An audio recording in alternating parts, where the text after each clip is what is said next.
ଯଥା ଦେହେ ତଥା ଦେବେ। ପୂର୍ବକାଳରୁ ପ୍ରଚଳିତ ଏହି ଉକ୍ତିଟି ଓଡ଼ିଶାରେ ଯେତେ ଅନୁଭୂତ ବୋଧେ ଅନ୍ୟ କେଉଁଠି ନୁହେଁ। ଏହାର ସର୍ବଶ୍ରେଷ୍ଠ ନିଦର୍ଶନ ହେଉଛି ଆମ ଶ୍ରୀମନ୍ଦିର ବଡ଼ ଦେଉଳ। 12 ମାସରେ 13 ଜାତ ବୋଲି ଲୋକବାଣୀରେ ରହିଛି। ଏ ଜାତ ଭିଆଇବାର କାରଣ ଶ୍ରୀଛାମୁଙ୍କ ବିଳାସ।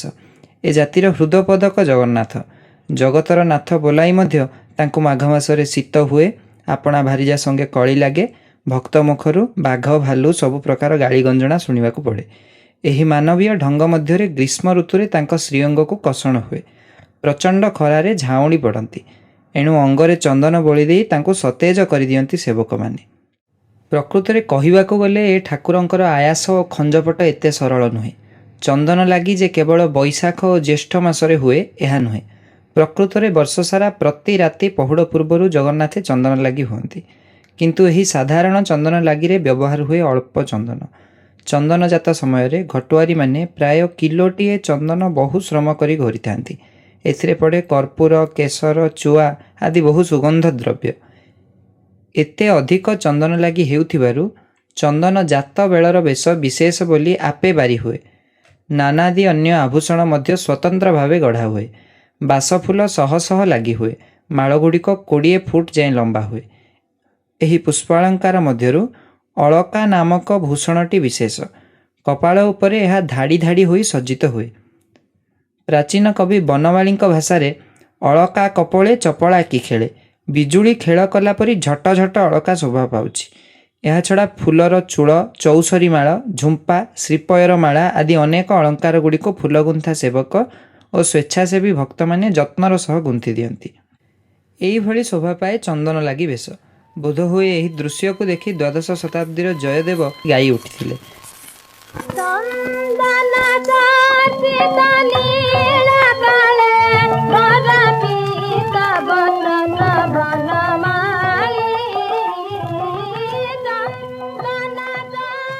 ବେଶ ଛଡ଼ା ଚନ୍ଦନ ଯାତ୍ରାର ଆହୁରି ଗୋଟିଏ ପ୍ରମୁଖ ପର୍ଯ୍ୟାୟ ହେଲା ଚାପ ଖେଳ।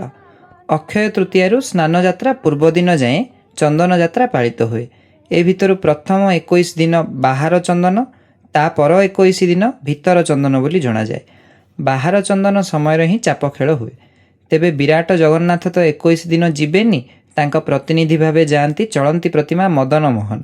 ସାଙ୍ଗରେ 2 ଠାକୁରାଣୀ ଲକ୍ଷ୍ମୀ ବା ଶ୍ରୀଦେବୀ ଓ ସରସ୍ୱତୀ ବା ଭୂଦେବୀ ଘେନି ଯାଆନ୍ତି।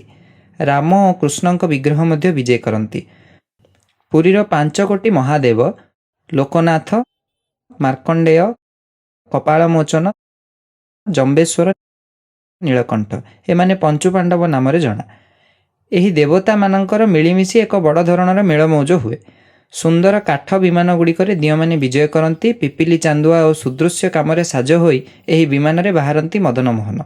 ପୂର୍ବକାଳରେ ମଦନମୋହନ ଗଜଦନ୍ତ ବିମାନରେ ବାହାରୁଥିଲେ। ବର୍ତ୍ତମାନ ନାନା କାରଣରୁ ସେ ନ ବାହାରି ପାରୁଥିବାରୁ ତା ସ୍ଥାନରେ ସୂକ୍ଷ୍ମ ଖୋଦେଇ କାମ ଥିବା ଏକ କାଷ୍ଠ ବିମାନରେ ବାହାରୁଛନ୍ତି। ବିମାନ ବଡ଼ୁମାନେ କାନ୍ଧରେ କାନ୍ଧେଇ ବୋହି ନେଇଯାଆନ୍ତି ଠାକୁରଙ୍କୁ। ରାମକୃଷ୍ଣ କିନ୍ତୁ ହାନ୍ଦୋଳରେ ବାହାରନ୍ତି। ଗୋଟିଏ ପଖଜ ଓ ଝାଞ୍ଜ ସଙ୍ଗତରେ ପଟୁଆର ଚନ୍ଦନ କାଳର ଗୀତ ବୋଲେ। ବଡ଼ଦାଣ୍ଡ ଏ ପଟୁଆରରେ କମ୍ପି ଉଠେ।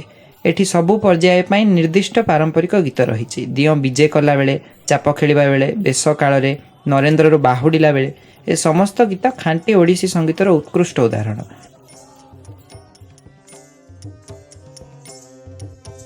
देख गो आगो सखी देख गो राधा माधव चाली देख गो मणि विमान। ଓଡ଼ିଶାରେ ବୋଧେ ଗୋଟିଏ କବି ଏଭଳି ନଥିବେ ଯେ କି ଚନ୍ଦନ ପଟୁଆରକୁ ଲକ୍ଷ୍ୟ କରି ଧାଡ଼ିଏ ନ ଲେଖିଥିବେ। ଦୃଶ୍ୟ ମଧ୍ୟ ସେପରି। ଧାଡ଼ି ଧାଡ଼ି ସୁଦୃଶ୍ୟ ବିମାନ, ତହିଁ ଉପରେ କେତେ ଯେ ବାନା ଫରଫର, ଏପଟେ ଘଣ୍ଟ କାହାଳି, ତେଲିଙ୍ଗି ବାଜାର ଶବଦ, ଛତି ତରାସ, ମେଢ଼, ଗୀତ ନାଚର ପଟୁଆର। ଏତେ ଜାକଜମକ ଦେଖି କେଉଁ କବିର ବା ଧାଡ଼ିଏ ଲେଖିବାକୁ ମନ ବଳିବନି। ବନମାଳୀ, ଦୀନକୃଷ୍ଣ, ଭଞ୍ଜ, କବିସୂର୍ଯ୍ୟ ସଭିଏଁ ଚନ୍ଦନ ଗୀତ ଲେଖି ଯାଇଛନ୍ତି। ପୁରୀରେ ତେବେ ଅଷ୍ଟାଦଶ ଶତାବ୍ଦୀର କବି ବନମାଳୀଙ୍କ ରଚନା ବେଶ୍ ଜନପ୍ରିୟ। ବିମାନଗୁଡ଼ିକୁ ବୋହି ନେଲା ବେଳକୁ ଯେମିତି ଆଗ ପଛ ହୋଇ ଦୋହଲୁଥାଏ, ଗୀତଗୁଡ଼ିକର ଠାଣି ମଧ୍ୟ ସେହିଭଳି। ସେ ତାଳଟି ଝୁଲା ବୋଲି ଜଣା। ତାକୁ ଶୁଣିଲେ ନ ଝୁଲି ରହିବା ଭାରି କଠିନ। ଏହି ପଟୁଆରରେ ମଣିମା ନରେନ୍ଦ୍ର ସରୋବରକୁ ବିଜେ କରନ୍ତି। ପାଞ୍ଜି ଅନୁଯାୟୀ ବୀର ନରସିଂହ ଦେବଙ୍କ ପାତ୍ର ନରେନ୍ଦ୍ର ମହାପାତ୍ର ଏହାକୁ ଖୋଳାଇଥିଲେ। ତା ପୂର୍ବରୁ ଚନ୍ଦନପୁର ଯାଏଁ ଯିବାକୁ ପଡ଼ୁଥିଲା, ତେଣୁ ସେ ଗାଁଟିର ନାଁ ଚନ୍ଦନପୁର ହୋଇଛି। ତେବେ ଗତ 400-500 ବର୍ଷ ହେଲା ସମସ୍ତ ରୀତିନୀତି ନରେନ୍ଦ୍ରରେ ସମ୍ପାଦିତ ହେଉଛି। ତେବେ ଏତେ ଖରାରେ ବାଟ ଚାଲୁ ଚାଲୁ ଆମ ଠାକୁର ଥକି ଯାଆନ୍ତି, ଏଣୁ ପଥରେ କେତୋଟି ସ୍ଥାନରେ ବିଶ୍ରାମ ପାଇଁ ରହନ୍ତି।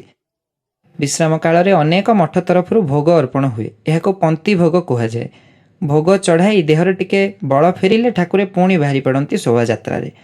ନରେନ୍ଦ୍ର ପହଞ୍ଚିଲେ ସେଠି ତାଙ୍କ ଅପେକ୍ଷାରେ ଥାଏ 2 ଗୋଟି ନାବ। କେତେକାଙ୍କ ମତରେ ଏ ନାବ ଦୁଇଟିର ନାଁ ନନ୍ଦା ଓ ଭଦ୍ରା। ଏ ଭିତରୁ ଗୋଟିଏ ଚାପରେ ମଦନମୋହନ, ଲକ୍ଷ୍ମୀ, ସରସ୍ୱତୀ, ଆରଟିରେ ରାମକୃଷ୍ଣ, 5ଟି ଭାଇ ପଞ୍ଚୁପାଣ୍ଡବ। ଚାପ ଦଳବେହେରା ନାମକ ସେବାୟତ ଡଙ୍ଗାକୁ ଘେରାଏ ବୁଲାଇ ଆଣନ୍ତି। ଏହି ନୀତିକୁ ଦିନ ଚାପ କୁହାଯାଏ। ଦିନ ଚାପ ସରିଲେ ଦିଅଁ ଚନ୍ଦନ ଘରକୁ ବିଜେ କରନ୍ତି। ଏହା ନରେନ୍ଦ୍ର ସରୋବର ପରିସରରେ। ପୂର୍ବ କାଳରେ ଏହି କାନ୍ଥଗୁଡ଼ିକୁ ପାରମ୍ପରିକ ପଟ୍ଟଚିତ୍ର ଶୈଳୀରେ ଚିତ୍ରକାର ସେବାୟତମାନେ ରଙ୍ଗ କରୁଥିଲେ। ବର୍ତ୍ତମାନ ତାହା ଆଉ ନାହିଁ। ଠାକୁରେ ବେଶ ପଡ଼ି ଗହମ, ଅଟା ଓ ଛେନାରେ ତିଆରି ମାଣ୍ଡୁଅ ଭୋଗ ଚଢ଼ାନ୍ତି।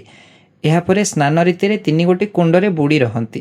ସେ ଜଳରେ କର୍ପୂର, କସ୍ତୁରୀ, ଜାଇଫଳ, ମଲ୍ଲି, ଚମ୍ପା, ଜୁଇ ଆଦି କ'ଣ ନ ମିଶିଥାଏ। ସ୍ନାନ ପରେ ପୁଣି ବେଶ ହୁଅନ୍ତି। 21 ଦିନରେ ଗୋଟିଏ ଦିନ ଛାଡ଼ି ବାକି 20 ଦିନ ପାଇଁ ସୁନ୍ଦର ବେଶ ସବୁ ରହିଛି। ନଟବର, ହରିଜନ୍ମ, ଖଟଦୋଳି, ନାବକେଳି ଆଦି ଅନେକ ନାମ। ଜଗନ୍ନାଥଙ୍କ ବେଶ ଅତି ଜଣାଶୁଣା, କିନ୍ତୁ ମଦନମୋହନଙ୍କ ବେଶ ସେତେ ଲୋକ ପ୍ରାୟ ଜାଣନ୍ତି ନାହିଁ। ହେଲେ ଏଗୁଡ଼ିକ ମଧ୍ୟ ଅତି କମନୀୟ। ବେଶ ପରେ ରାତ୍ର ଚାପ ହୁଏ। 2ଟି ଚାପ ସହିତ ବଜନ୍ତରୀ ନୌକା ନାମକ ଆହୁରି ଗୋଟିଏ ନୌକା ବାହାରେ। ଏଥିରେ ଘଣ୍ଟ, କାହାଳି ଓ ତେଲିଙ୍ଗି ବାଜା ବାଜେ। ଆଗ ରାତିବେଳେ ଦିହୁଡ଼ି ଜଳି ଏସବୁ ନୀତି ହେଉଥିଲା। ମାହାରୀମାନେ ମଧ୍ୟ ନାଟ କରୁଥିଲେ। ପୁରୁଣା ଗୀତଗୁଡ଼ିକରେ ଏସବୁର ବର୍ଣ୍ଣନା ମିଳେ। 16ଶ ଶତାବ୍ଦୀର କବି ଦୀନକୃଷ୍ଣ ଲକ୍ଷେ ଚନ୍ଦ୍ରଦୀପ ଦିହୁଡ଼ି ଜଳୁଛି ଦିଶୁଅଛି ଝଟ ଝଟ, ପଟୁଆରୀମାନେ ଆଗରେ ଚାଲନ୍ତି ମାହାରୀ କରନ୍ତି ନାଟ। ଗଞ୍ଜାମରେ ସଖୀ ନାଟ ହେଉଥିଲା। ପୁରୀରେ ଗୋଟିପୁଅ ଦଳ ଯୋଗ ଦେଉଥିଲେ। ଏବେ ଆଉ ସେତେ ଦରବ ନାହିଁ। ବଡ଼ଦେଉଳ ଭଳି ଓଡ଼ିଶାର ଅନେକ ପୁରୁଣା ଦେଉଳରେ ମଧ୍ୟ ଚନ୍ଦନଜାତ କାହିଁ କେଉଁ କାଳରୁ ଚାଲି ଆସିଛି। ଓଡ଼ିଆ ଜନମାନସର ଗୋଟିଏ ପ୍ରଧାନ ଉତ୍ସବ କହିଲେ ଅତ୍ୟୁକ୍ତି ହେବ ନାହିଁ। କେତେ ଯେ ଆୟାସ ଆମ ମଣିମାଙ୍କ ଲାଗି।